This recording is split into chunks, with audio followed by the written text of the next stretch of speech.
Class 10ویں کی جان پہچان والی کتاب کے اندر میں نے آپ کو پچھلی ویڈیو میں چیپٹر نمبر 18 کی ریڈنگ اور ان کے کوسچن آنسر آپ کو کروا دیے ہیں۔ آج کی ویڈیو میں چیپٹر نمبر 19 کی ریڈنگ کریں گے اور ان کے کوسچن آنسر کو پڑھیں گے۔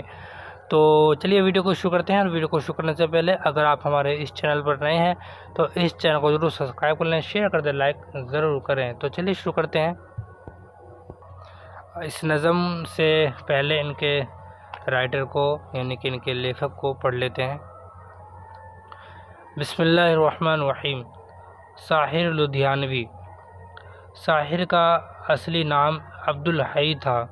وہ ساحر لدھیانوی کے نام سے مشہور ہوئے۔ لدھیانہ پنجاب میں پیدا ہوئے۔ زمانہ طالب علمی ہی سے شعر کہنے لگے تھے۔ 1936 میں ترقی پسند تحریک شروع ہوئی۔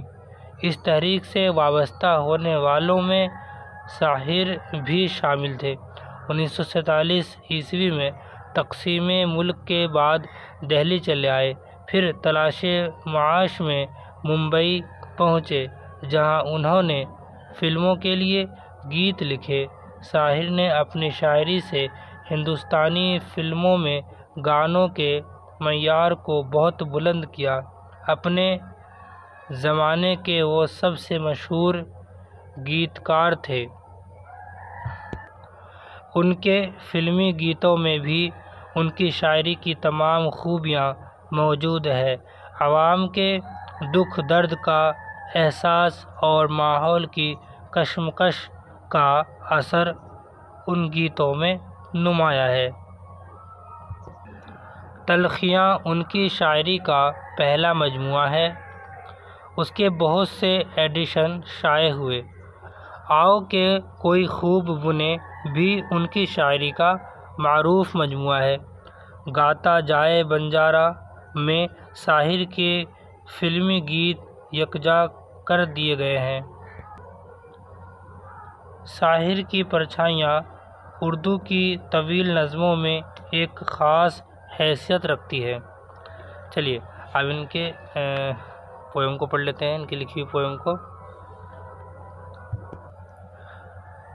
اے شریف انسانوں، خون اپنا ہو یا پرایا ہو، نسل آدم کا خون ہے آخر۔ جنگ مشرق میں ہو کہ مغرب میں، امن عالم کا خون ہے آخر۔ بم گھروں پر گرے کہ سرحد پر، روح تعمیر زخم کھاتی ہے۔ کھیت اپنے جلے کہ غیروں کے، زشت فاقوں سے تل ملاتی ہے۔ ٹینک آگے بڑھے کہ پیچھے ہٹے، کوکھ دھرتی کی باج ہوتی ہے۔ فتح کا جشن ہو کہ ہار کا سوگ، زندگی میتوں پہ روتی ہے۔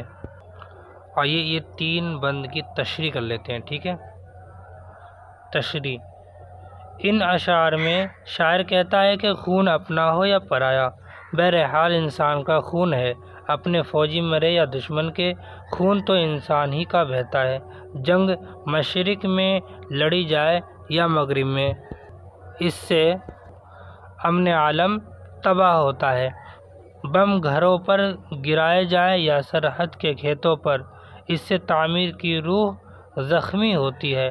اپنے کھیت جلے یا غیروں کے کھیت جلائے جائیں، تباہ تو فصلیں ہی ہوتی ہے، جس سے بھوک میں اضافہ ہوتا ہے۔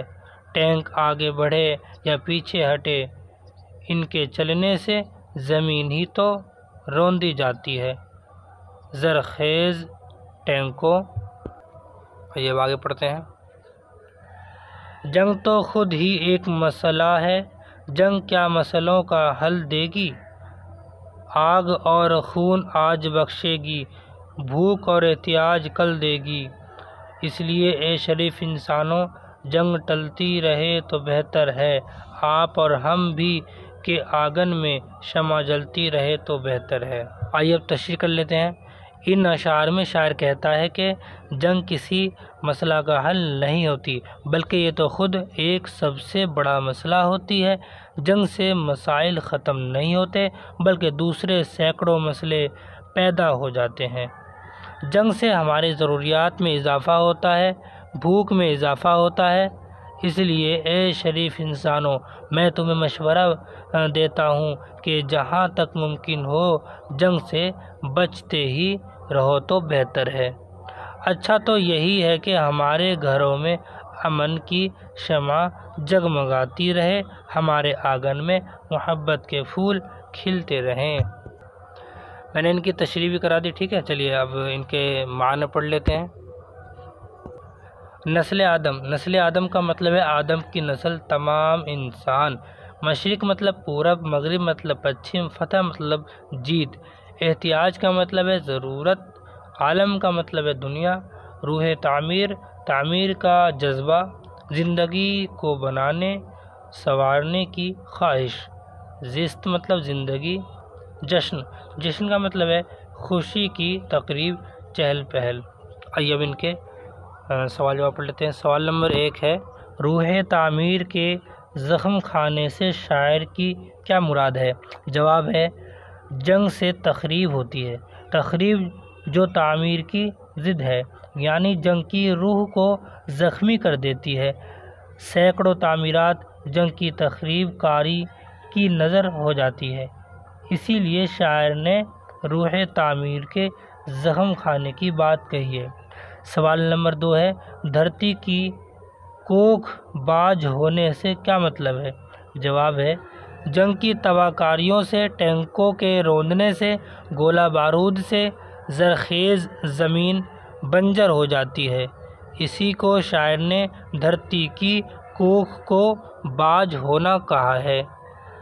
سوال نمبر 3 ہے، شاعر نے جنگ کو امن عالم کا خون کیوں کہا ہے؟ جواب ہے، چونکہ جنگ سے امن عالم تباہ ہو جاتا ہے، دو ملکوں کی چھوٹی سی جنگ عالمی جنگ بن جاتی ہے، اس لیے شاعر نے جنگ کو امن عالم کا خون کہا ہے۔ اب اگلا سوال کر لیتے ہیں، عملی کام۔